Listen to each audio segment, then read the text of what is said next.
Dragons Rising Season 3 Part 1 was amazing in my opinion, but it still had its fair share of problems. Most of them were pretty minor, but there were 5 big glaring issues in particular. I'm talking this guy, this guy, this girl, this girl, this guy.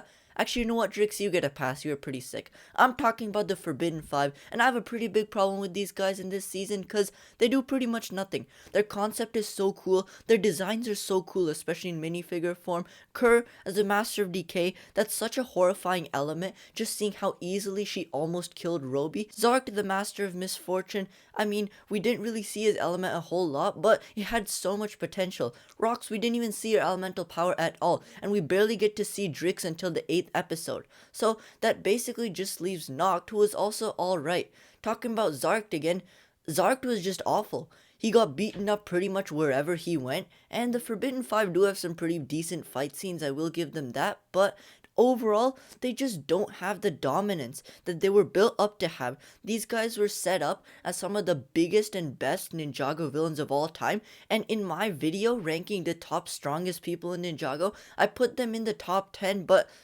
honestly, I don't even think they're in the top 50.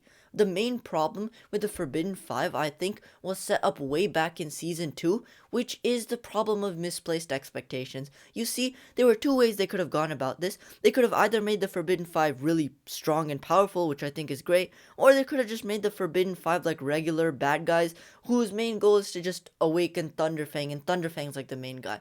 I think after this season, they definitely wanted to go more with option 2, and I think it could have worked, but if you wanted to do that, then just don't give them the amount of build up that they did. Watching Dragons Rising Season 2 Part 1, knowing what's gonna happen to the Forbidden 5 was just kind of disappointing, cause these guys were set up so much. They were set up by Eagle and Ron 2 to be the most gruesome, gnarly bad guys we've ever seen in Ninjago. Though I do think this is a problem, there are certain things that make it less of a big deal. Firstly, the rest of the season is just pretty good, Dragons Rising Season 3, so being happy with what we did get certainly makes me less sad about what we didn't get. That is one thing. Also, something else I realized looking back at the end of Season 2 Part 1 and into Part 2 was that it was kind of clear that the Forbidden 5 were not as strong as they were hyped up to be. I mean, Noct lost to Lord Roz and would have lost to Nia and Sora if the games weren't rigged. That being said, I still think that these guys should have had a little bit more dignity in the show. I don't know, maybe they're weak because they've spent so long in nether space. Maybe that's a thing, they could use that as an excuse. I just don't know, because you can't have this much build up for these villains and just throw them away like that. That's what I think. I know I've been saying a lot of negative stuff, but there is a pretty simple solution to this Forbidden 5 problem.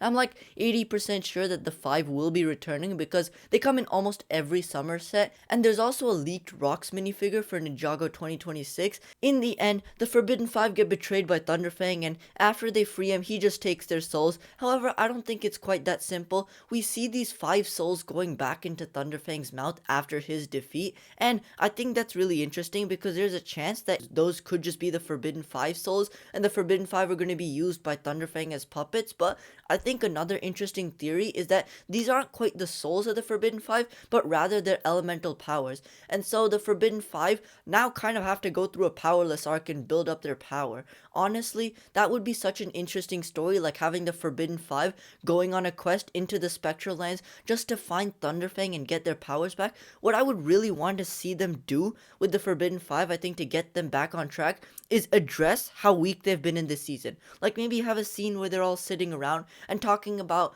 how maybe they weren't up to their best, or like maybe some other excuse, maybe spending so many centuries in nether space has really weakened them, and maybe through that course they just kind of grow stronger as a team, and also in that way they get stronger so that when they face the ninja again, they're able to like absolutely wipe out the ninja, because Drix was the only one who even posed a significant challenge to the ninja, and seeing Drix's strength, he like 1v5'd the ninja and got like 40% of the prismatic blades. So if all the other 5 become as strong as he was, then they could easily mop the floor with the ninja, and I think they definitely should. I think that's something that needs to happen if you're gonna build these Forbidden 5 up as like the biggest Ninjago villains of all time.